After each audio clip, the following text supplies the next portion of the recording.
Bonjour! Ça y est, on y est. Bon, avec 23 ans de retard, certes, la première voiture volante officiellement autorisée à circuler. Et oui, ça y est. Alors bon, ce sera pas prêt avant 2035, voilà. Bon, dans 10 ans, nous pourrons circuler en voiture volante. Donc voilà à quoi elle ressemble, hein. Bien sûr, un design très futuriste.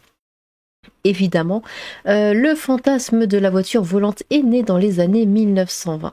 Depuis, une quantité énorme de concepts plus ou moins fonctionnels et originaux ont vu le jour.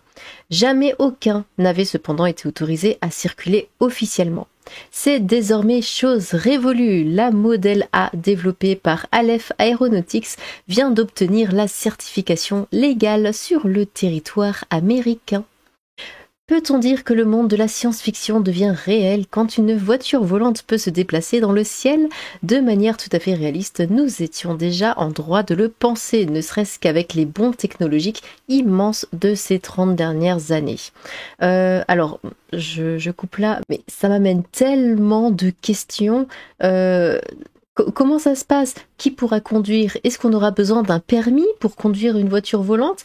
Un permis différent, mais y a-t-il besoin d'un permis? Mais il n'y a pas de feu rouge dans le ciel, il n'y a pas de croisement, il n'y a rien.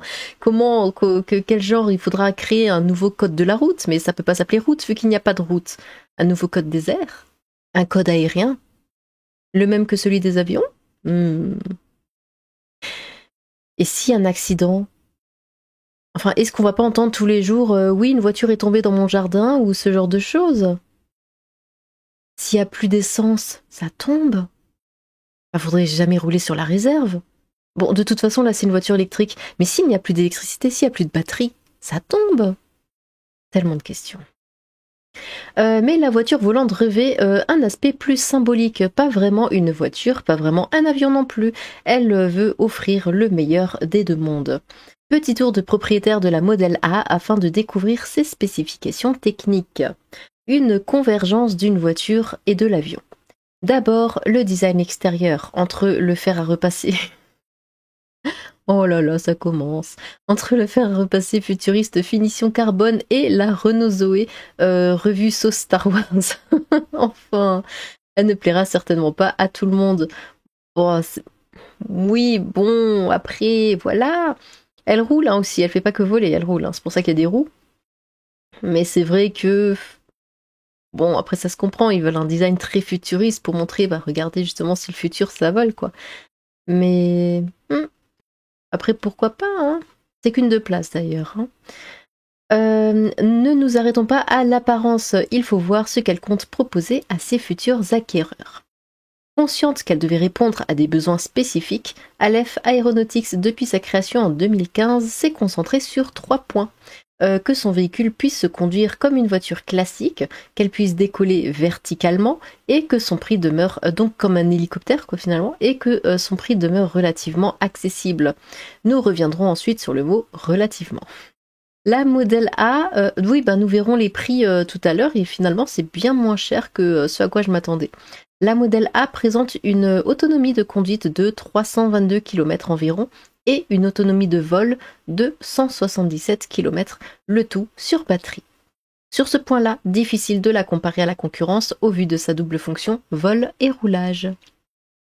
Le prix relativement bas qui a été annoncé par l'entreprise est de 300 000 $, soit le prix cumulé d'un Cessna 172 d'occasion, petit avion monomoteur de tourisme, et d'une voiture de catégorie luxe GT sportive neuve.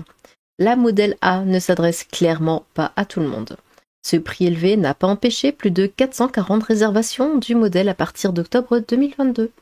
Les tests du véhicule ont commencé depuis 2019 et sa mise en production devrait commencer en 2025. Mais l'entreprise ne va pas s'arrêter là et développera d'autres modèles. Une berline, la Model Z, prévue pour 2035 avec un prix de départ à 35 000 $. Et là, on rejoint le prix de bonnes voitures, hein, certes, hein, mais le prix de voitures qu'on trouve habituellement.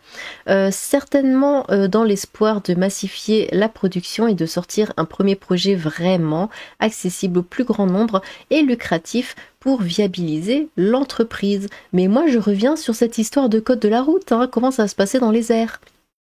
Parce que là, ils font un prix grand public, machin, tout ça, oui, mais ça va se passer comment? Enfin, faut quand même mettre un règlement, quelque chose. C'est pas possible.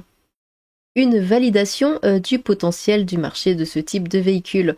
Jim Duchovny, PDG de la firme, a déclaré vouloir construire la première voiture volante de l'histoire industrielle et ainsi d'être la première entreprise à valider et à ouvrir ce marché. Cela passe par le fait d'obtenir le plus de précommandes possible. Celles-ci proviennent autant de clients particuliers que de professionnels, preuve que l'intérêt est présent pour quelques personnes. 4 créateurs sont à l'initiative de cette entreprise: Konstantin Kisly, Pavel Markin, Oleg Petrov et Jim Duchovny. La légende raconte qu'ils auraient esquissé le premier croquis d'une vraie voiture volante sur une serviette en papier alors qu'ils prenaient un café ensemble. Du simple dessin, leur projet est désormais en passe de franchir le cap de la production. Ah, donc là, on la voyait noire parce qu'elle était sur fond noir, mais en fait, elle serait plus comme ça, transparente. Mais il n'y a rien dedans. Enfin, bref. Les voitures volantes, bientôt un élément courant dans nos paysages, nous n'en sommes pas là. Même si ce projet prouve que cela reste un marché de niche destiné aux riches propriétaires ou aux entreprises, il est en réalité impossible de prévoir à l'avance ce que peut nous réserver une équipe de passionnés. L'histoire de la tech est remplie d'exemples qui confirment d'ailleurs cette théorie. Eh bien, qu'est-ce que vous en pensez? Moi, je reste bloquée sur ce problème de code de l'air.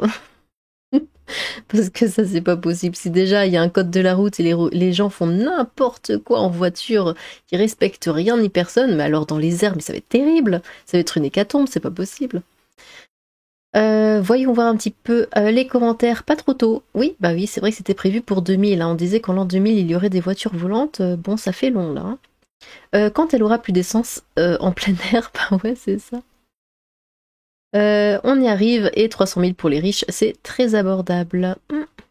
Ça se passe comment pour les priorités à droite en l'air? Mais c'est ça, comment ça comment ça marche? Qu'est-ce qui délimite une route ou un chemin ou un couloir? Il y aura des radars dans le ciel. Et ouais, parce que c'est bien beau de faire des voitures volantes, mais il faut penser au reste. Rêve des jeunes Harry Potter, rêve des vieux, retour vers... Bah oui, retour vers le futur direct. Hein. Ça va devenir réel, les mecs. Qu'est-ce que c'est déjà, un sous-marin qui implose il y a un mois, et là, une voiture volante, on verra si ça volera. Mort de rire, ça existait déjà avant. Ouais. Moyennement confiance quand même. Ça va cela jouer à la Batman en quittant la route pour s'envoler. Comme quoi, les profs disent n'importe quoi. On m'avait dit que c'était techniquement impossible que des voitures volantes existent. Bah, on a déjà des trucs qui volent, hein. On a déjà des avions, des hélicoptères, des drones. Je vois pas pourquoi on pourrait pas faire ça qu'une voiture. Les avions ont des roues aussi, hein. Si c'était pas aussi massif, ils iraient sur les routes. Comme on est dans Harry Potter ici, la proute mobile volante, j'espère que la voiture n'est pas dirigée avec cet engin. Et pourquoi pas? Ron Weasley est bien plus en avance.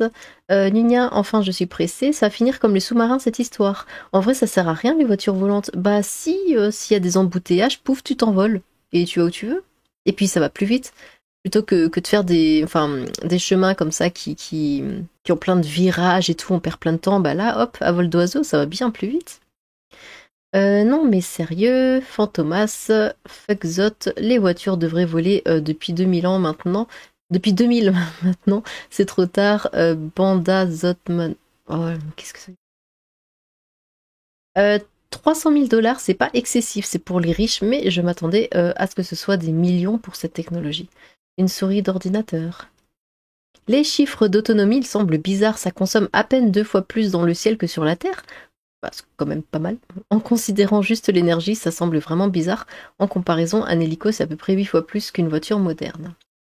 Oui, mais je pense que c'est bien moins lourd, peut-être, qu'un hélico.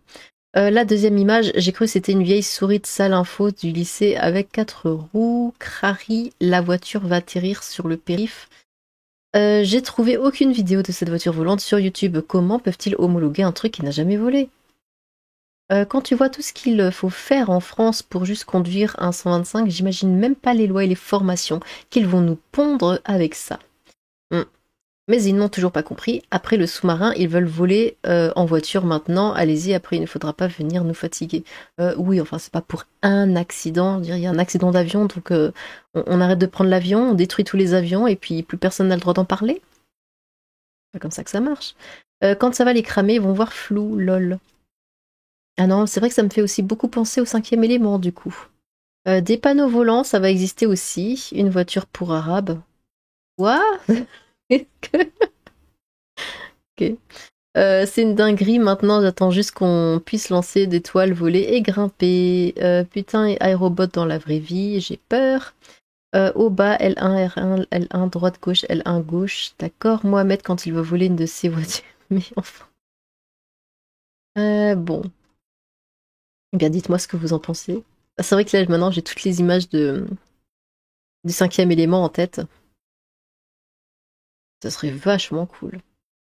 Enfin, est-ce que si vous pouviez vous acheter cette magnifique, attendez, je vous la remets là, hop, cette magnifique voiture, est-ce que vous le feriez? Voilà, vous avez 30 000, enfin l'équivalent de 30 000 dollars, peut-être 30 000 euros.